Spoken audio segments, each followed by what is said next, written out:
This is Rob Ismay and you're watching Sport Icons. Okay, so Mairis Briedis took on Australian Opetaia. This was for Mairis Briedis' IBF Cruiserweight World title. Now, as I said, this took place in Australia. Opetaia is, of course, a native of Australia. Now, this was a fight that some people were predicting an upset. Of course, the favourite coming to this fight has to be Mairis Briedis. We've seen what it is that he's done. He's won the World Boxing Super Series. Some people do believe that he actually beat Usyk as well, but got jobbed. But either way, Briedis is a quality fighter. Opetaia, not exactly known on the world stage, but now he certainly is. I mean, I've said it time and time again. I mean, I love Australians. I think that these guys are just absolute warriors. That's what they do. They just come to fight. Win, lose or draw, they're coming to fight. And nobody ever going to come to lay down from Australia, no doubt. But the way that this fight was going, you could kind of sense that an upset, if you can call it an upset, of course, was on the cards. Because Opetaia was just outworking Mairis Briedis.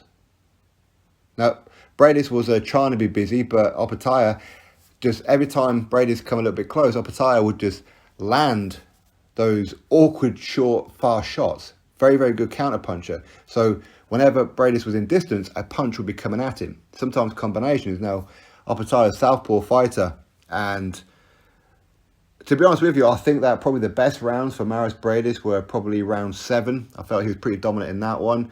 Round 10, when I thought that he was about to get Opetaia out of there. Then, of course, round number 12, where Opetaia was kind of lucky to actually see the end of round number 12. But Opetaia had his jaw broken, and it was pretty evident in round number 12. You could see his mouth was wide open, and he couldn't close it. Now, apparently, it actually dislodged in round number 2. But Briedis didn't know this until around number 12. So what can you do? But again, Mairis Briedis, he had quite clearly a broken nose right on the ridge, and it just kept dripping. You could see it down his face for most of the fight. And Opetaia, what a tough man. What a tough mind. But so is Briedis. I mean, Briedis took some massive shots, some huge shots, but he managed to stay on his feet. Now, some people may argue that maybe Opetaia got knocked down in that, was that round number 11, I think it was? I'm not too sure, but upon the replay, it wasn't a legitimate knockdown. But regardless, upset, whether you consider it an upset, whether you don't, Opetaia deserved to win this fight. 7 rounds to 5, 8 rounds to 4. But in most of those rounds where Opetaia was winning, Briedis was competitive at times in those rounds. So very, very good fight. In fact, I would love to see the rematch, to be honest with you. I think that Opetaia, now, of course, Cruiserweight World Champion. Australia has yet another World Champion to be added to their history records. You know, following the likes of, just quite recently, of course, George Kambosos Jr. and Lucas Brown. And listen, this goes on with the fighters that they've had, like a Jeff Horn and Costa Zoo, and absolutely unbelievable. Australian boxing is on the map. This is why Eddie Hearn and Matchroom want to go to Australia to put on shows.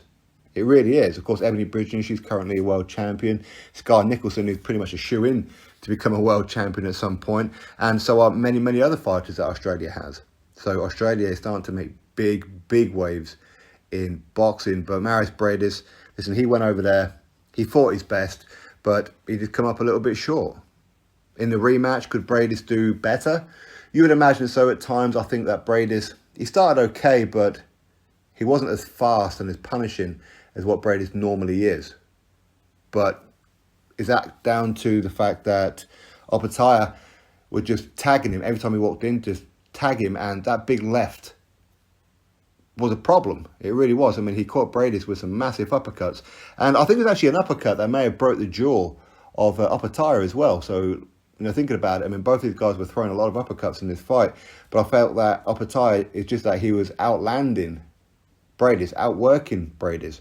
His movement was much better than Briedis.